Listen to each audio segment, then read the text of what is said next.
Today, you are going to learn how to get smarter inside of Counter-Strike 2. We're going to break down a lot of different things that you can do in order to increase your IQ in this game and just all around build your value up as a player. There's some very simple things we're going to cover. This video is great for beginners, intermediate, and even advanced players. Everyone is going to learn from this session. Without further ado, let's go ahead and get into it. Hit that subscribe button and ring that bell. The thing that you need to do in order to get smarter inside of Counter-Strike 2 is you need to stop thinking about the game in kills. The second you can stop thinking about CS2 as how many kills can I get, what's my KD, the easier you are going to be able to actually find more success. You are actually going to get more kills. You are going to become a better player in that way. So many players are just stuck in low elo. They don't understand what they're doing because they are so hyper obsessed with this. They get so frustrated if they, peek arch here and hit this guy for 90, right? They hit him through the wall a million times that they actually just have so much bloodlust that they want to run this guy down and go kill him.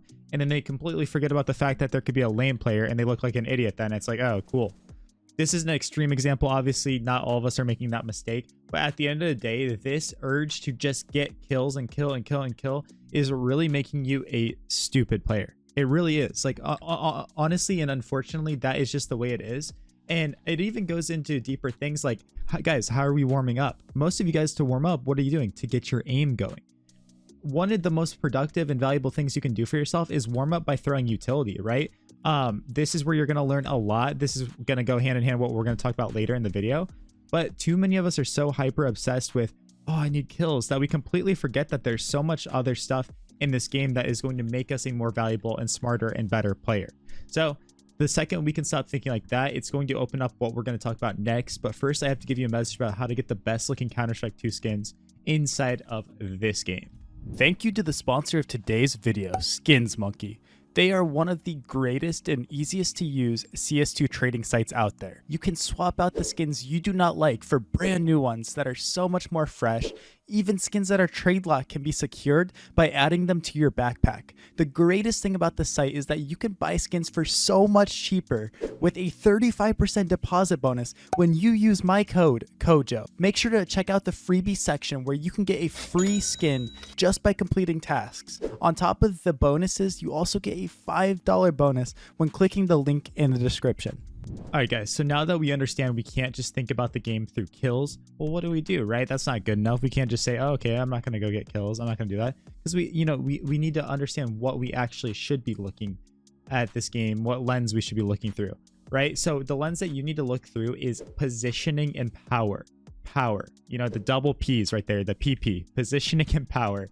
And these go hand in hand because, guys, with positioning, this is going to unlock your power. And what do I mean by that? I mean that if you can understand that you don't need kills, you just need really strong and really good positioning, you are going to win in this game. It's why on CT side, we don't just run down mid with no smoke and fight here, because we're giving the T's and the ability to position really well and just sit here and click and kill us, right? Our positioning matters. And the way we need to do this, if you're by yourself, put yourself in a position where you have the power and luxury to fall back. That's why this arch angle, as simple and common as it is amazing, because we can sit here, shoot, fall. We could have gone in arch, we could go library, we could go even just moto here, shoot, fall, we're back in sight now. So we constantly have this power. Same thing on T side, right? It's why we don't just run in willy-nilly all the time and just try to get kills, because we don't have the power, we don't have the positioning. So again, that's where like utility training, of course I said this can come in. That's where utility matters, right? If we understand, oh, I'm gonna molly car, flash off the wall, whatever it is to peek this, boom, now I have more power because I blind them off the angle and now my positioning is good, right? Same thing for peeking spawn, flash spawn off, boom, now we have the power, we have the positioning. So you can see that this is a more productive way to look at it and asking yourself, do I have position? Do I have power in this fight?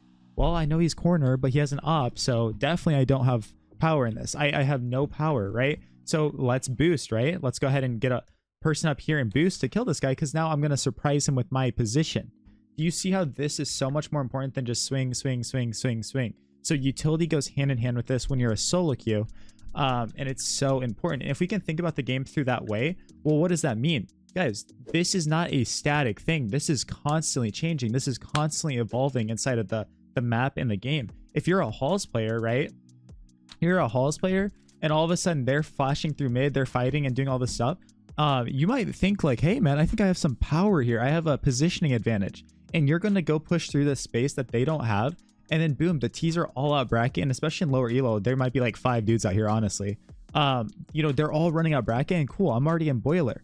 Do you see how I flipped the script? I flipped this open, and I took a proactive, powerful position versus just cowering and hiding in a corner the whole round. That is one thing that lower level players constantly fail at, is they don't understand this changes. They'll be like, I am powerful. I'm sitting in pit. I'm very fine here, right? They're going to come to me and I'm going to kill them. But cool, you're playing against T's that are just taking all the space and you're doing nothing then. And you're bad, right? Because like you're putting yourself in the most passive position ever, where they get to just take all the space and utilize it in that way. You're a very static player. You're very easy to counter. Same thing on B, right? Like if the T's are all taking A, maybe and this is where we're gonna have team play now. Maybe we do something where we do like a car flash or something, right? Or just a flash over the top, and definitely NA nades right there, right? Maybe we're just flashing over here so that somebody can come swing car, boom, and we have all the space because we saw on the radar 4 people are brackets. Well, now I took control of the spot and I have the power. You can do this by yourself with your own reads. You can do this within team play. Also, it's beautiful too, because say like I'm the A player and all of a sudden I regress brackets and nothing's here. Honestly, I might just smoke mid, or maybe I don't smoke mid. Either way, I might smoke middle and then just dip, right? I'm knife out. I'm waiting till I'm far enough where no one's going to hear me behind that smoke, and I'm dipping. I'm running all the way out here, right? To go B, because then I'm putting more power onto the B bomb site with my positioning. See why this just increases our IQ, and we're flowing, we're dynamic. We're not just sitting in one spot. And then again, you become a smarter player. It's like, how did this guy know it was B? Well, I took the risk and cleared brackets. And if brackets isn't there and I have a halls player, well, of course it's going to be B.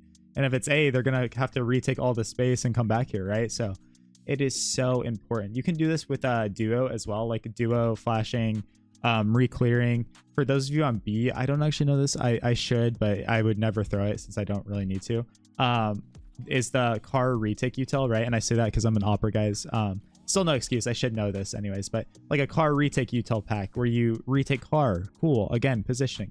If you watch the pro scene, yes, there is moments they just go crazy and they, you know, get kills and do all this stuff, but a lot of their aces, a lot of their multi-frags is purely because they just outsmarted, they outpositioned and they outplayed their opponents.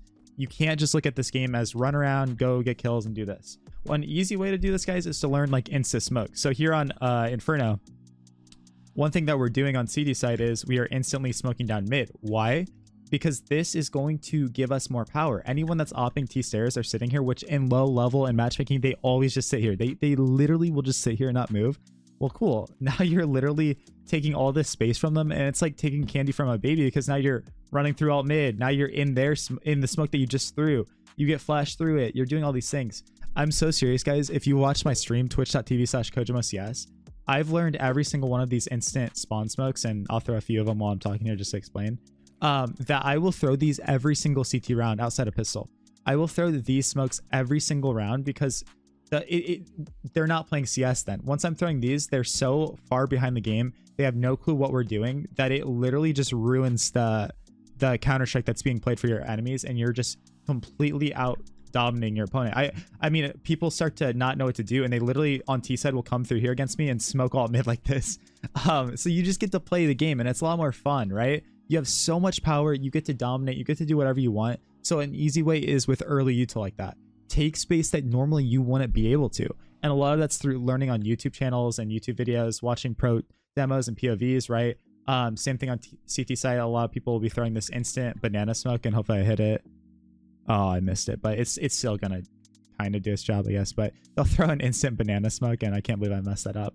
That will allow their B teammates to just run down B and throw util and dominate, right? So across the board, whatever map you're playing, if you can learn instant util, this really is your professional, your next level way of taking control of the space. And there we go, we hit it, right? So now your B players can come here, throw their mollies, flash, and boom, now they have the space. This is how you're gonna get better. This is how you're gonna grow. This is how you're gonna succeed. Understand that this is a game of power. This is not a game of kills. Thank you guys all so much for watching this lesson. Hopefully you got smarter. If you did, go ahead and join my Discord, where we have a bunch of students bouncing ideas off of each other, different players, different ideas, all kinds of good stuff. Maybe you can find your next team over there as well. Appreciate every single one of you. Keep working hard. Keep being smart. I'll see you later. Peace out.